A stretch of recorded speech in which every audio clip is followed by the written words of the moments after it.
La réforme du bac rentre en vigueur dès la rentrée prochaine avec l'arrivée du tronc commun. Depuis le 22 janvier, vous pouvez inscrire vos vœux sur Parcoursup. L'orientation, ça vous concerne et c'est tout de suite dans ce 4e numéro.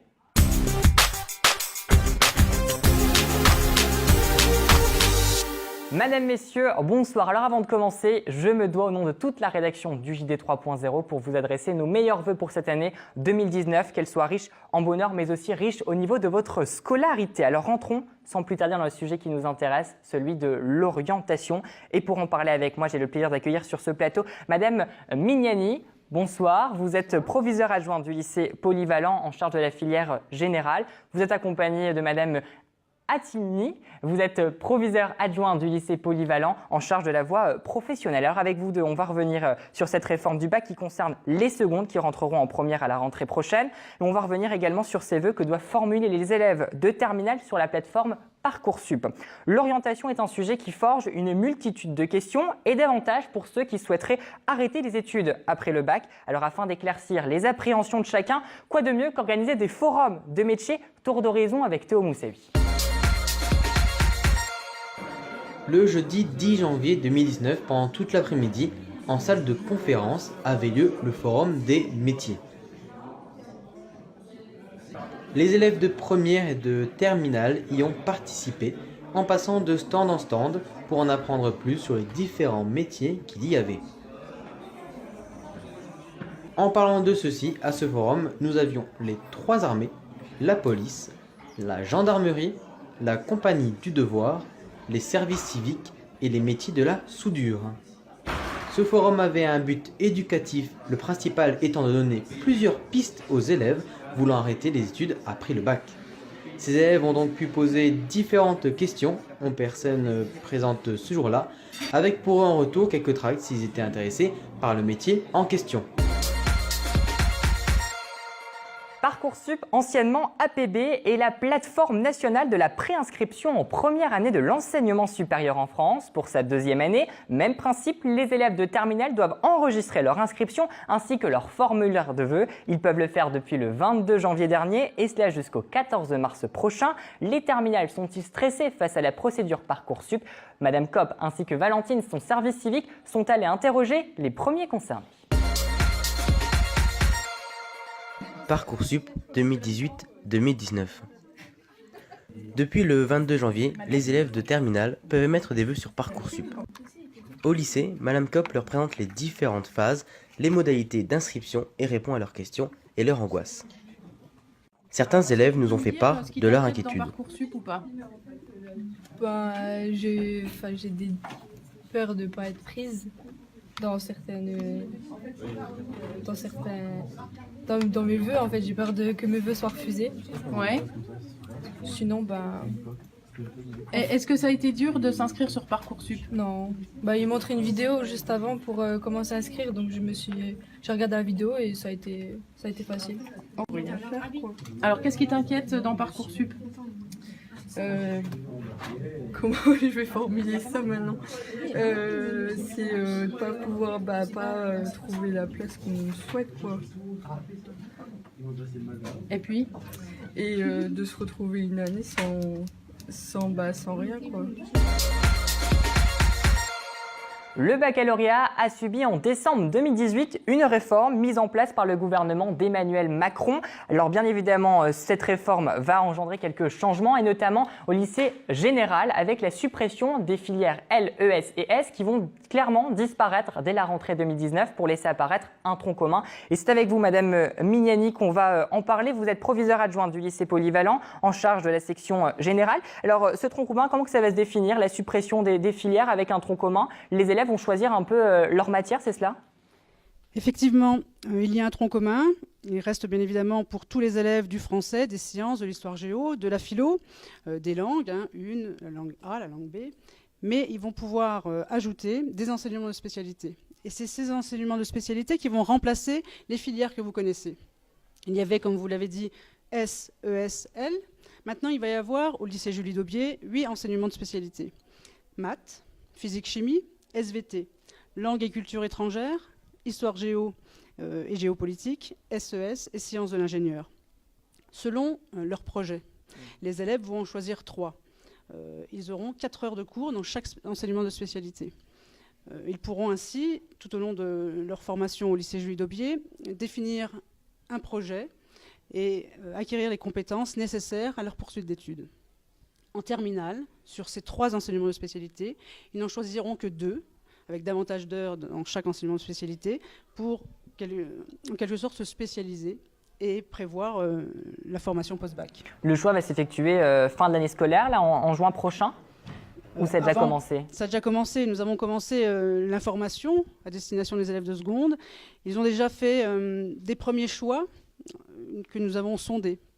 Au 2e trimestre, ils vont commencer à se positionner. Et puis au 3e trimestre, nous allons là faire des choix qui soient définitifs. Alors, on parle de réforme du bac parce qu'il n'y a pas seulement les filières qui vont disparaître, il y a aussi le bac qui va être modifié, oui. Un grand oral et un contrôle continu. Il y aura effectivement du contrôle continu qui va compter pour 40% de l'obtention de l'examen. Les épreuves finales continueront à compter bien évidemment fortement et pour 60%. Il y aura un grand oral qu'ils passeront en classe de terminale. Et ce grand oral, il est très formateur. Non pas par l'épreuve en elle-même, mais par le chemin qu'il va falloir mener jusqu'à cette grand oral. On va former les élèves à prendre la parole, à pouvoir argumenter, se présenter, défendre des idées. Et ça, pour poursuivre des études, pour intégrer le monde professionnel, c'est prépondérant. Merci Madame Mignani. Alors ça c'est pour ce qui concerne le lycée général. On va se tourner vers vous Madame Hatimni. Vous êtes proviseure adjointe du lycée polyvalent en charge de la voie professionnelle qui elle aussi a subi une réforme un peu moins conséquente que le lycée général ou tout autant? Tout aussi conséquente puisque c'est la philosophie même de la voie professionnelle qui évolue en fait. Donc la réforme de la voie professionnelle va comme la voie générale, s'organiser en plusieurs étapes. Donc là, la première modification, c'est qu'on va vers une seconde par famille de métiers.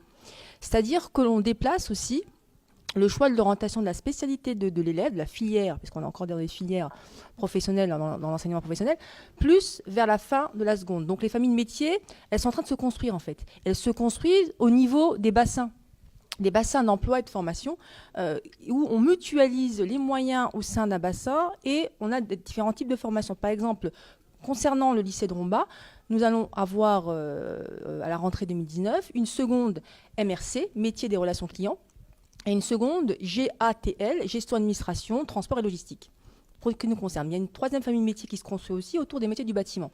Et on conservera la seconde et la voie MELEC, métier de l'électricité et des environnements connectés, et MEI, maintenant des équipements industriels. Donc on conserve ça. Déjà, c'est un changement de philosophie dans le sens où on permet encore aux élèves très jeunes, 15-16 ans à l'entrée de la seconde, de choisir parmi ces familles de métiers, de se spécialiser, d'avoir encore un choix à faire, encore une année de choix.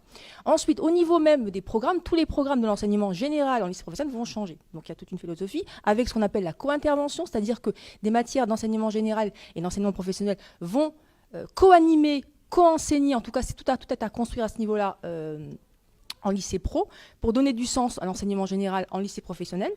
Il y aura aussi, pour la partie première et terminale, la construction d'un chef-d'œuvre. Donc chaque terminale pour le bac, chaque bac pro pour le bac doit présenter un chef-d'œuvre, donc en GA, en MEI, en MELEC, et donc là. Et aussi la particularité, c'est qu'on va aussi avoir une mixité des publics, c'est-à-dire qu'on va accueillir aussi un public en situation d'apprentissage. Donc le lycée professionnel change de dimension, s'étend sur une réflexion de bassin pour coller aux besoins des emplois du bassin et coller effectivement à une orientation qui permettrait vraiment l'insertion, parce que c'est ça le but aussi du lycée professionnel, de s'insérer dans le tissu économique local. Et ça, c'est un objectif essentiel du lycée professionnel, et aussi des élèves qui peuvent aussi continuer en BTS. Ça, on l'avait évoqué lors de l'entretien dernier. Voilà. Alors, tous ces changements vont bien évidemment avoir un impact au niveau de l'organisation, des emplois du temps, des classes. Comment que ça va s'effectuer? Est-ce que vous savez déjà, alors certes à plus de 6 mois de la prochaine rentrée? C'est un peu difficile de se projeter, en tout cas pour la voie professionnelle, parce que effectivement, nous, de toute façon, l'objectif, c'est d'optimiser les emplois du temps des élèves, d'optimiser, de faire des emplois du temps qui soient, pédagogiquement viables pour les élèves. Ça, de toute façon, c'est la définition même de l'emploi du temps.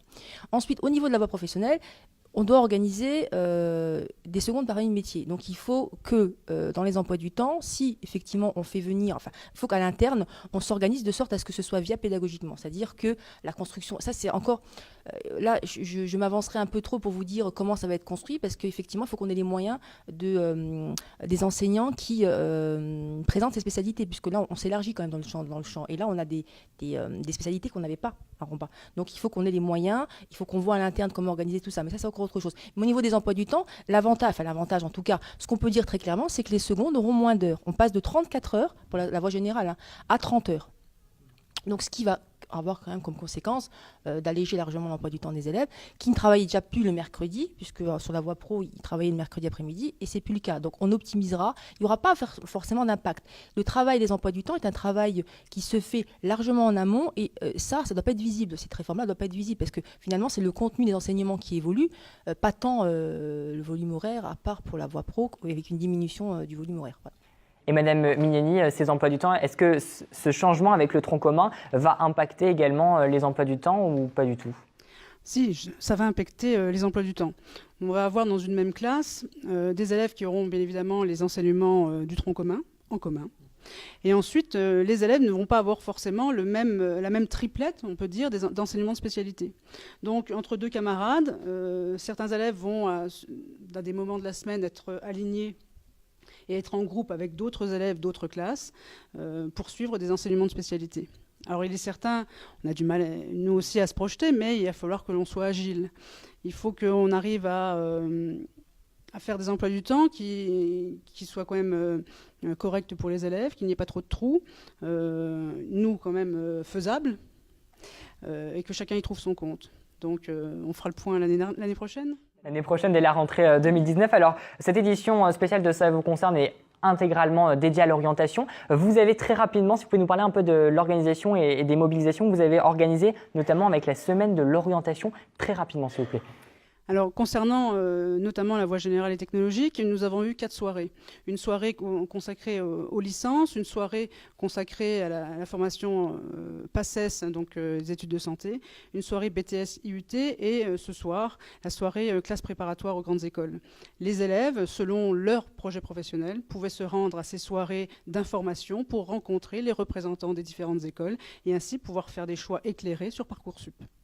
Également vers vous, Madame Attini, pour la voie professionnelle. Alors, pour la voie professionnelle, le format est beaucoup plus allégé dans la mesure où les élèves sont en période de formation en milieu professionnel, là, tout le mois de janvier. Donc, on a anticipé une semaine de l'orientation avant les congés avec les 2 objectifs du bac pro, l'insertion professionnelle avec des ateliers d'insertion professionnelle, donc construction de CV, recherche d'emploi, et également la poursuite d'études après le BTS, sachant que la possibilité du conseil de classe de donner un avis favorable aux élèves, et ils ont une place en BTS. Donc on construit les 2 choses. Et au retour de la période de stage, donc accompagner encore les élèves la semaine du 25 février dans leur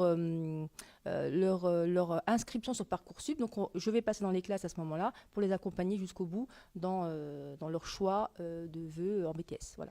Vous pouvez le voir sur vos écrans, ces images de la soirée d'orientation concernant les licences. Merci bien Madame Mignani, proviseure adjointe du lycée polyvalent de la filière générale, et vous aussi Madame Attini, proviseure adjointe du lycée polyvalent en charge de la voie professionnelle. Merci aussi à vous de nous avoir suivis pour Ça vous concerne spécial orientation. Prochain rendez-vous avec l'information auquel j'aurai le plaisir de vous retrouver le 16 mars prochain à l'occasion des portes ouvertes de la cité scolaire Julie Daubié de Romba. Excellente soirée à tous et à la prochaine.